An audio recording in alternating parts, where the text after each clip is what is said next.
ফুটন্ত গরম তেলের মধ্যে এভাবে ময়দা দিয়ে দিন, তারপর দেখুন কি হয়। অনেক মজার একটা রেসিপি তৈরি হয়, যেটা কিনা অনেকেই জানে না। প্রথমে আমার লাগছে কতগুলো টমেটো, তার সাথে আমি এখানে রসুনের কলিও ব্যবহার করেছি। এখন চিকেনটা আমি ম্যারিনেট করব।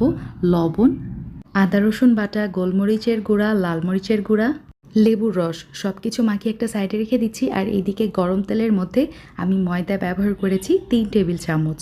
ময়দার সাথে তেল খুব ভালো মতো মিক্স করে নিয়ে চিকেনগুলো দিয়ে দিব। এখন মিডিয়াম আঁচে গোল্ডেন ব্রাউন কালার করে চিকেনগুলো ভেজে কড়াই থেকে উঠিয়ে নিচ্ছি। এই পর্যায়ে কড়াইয়ের এক্সেস তেলগুলো উঠিয়ে নিচ্ছি আর অল্প তেলের মধ্যে রসুন, তার সাথে টমেটো দিব। কিছু সময় ভেজে ওপরের স্কিনটা উঠিয়ে একটা পটেটো ম্যাশার দিয়ে খুব ভালো মতো এই টমেটোগুলো ম্যাশ করে নিচ্ছি। এই পর্যায়ে অ্যাড করব কিছু স্পাইস, লবণ, গোলমরিচের গুঁড়া, oregano, soya sauce, white vinegar, chilli flakes দিয়ে একটু কিছু সময় রান্না করে নিব। তার সাথে ভাজা চিকেনগুলো ব্যবহার করেছি, সাথে হানি দিয়েছি, কিছু ভেজিটেবল অ্যাড করব। 1 মিনিটের মতো কড়াই সটে করে নিলেই তৈরি হয়ে যাবে হানি চিকেন, যেটা কিনা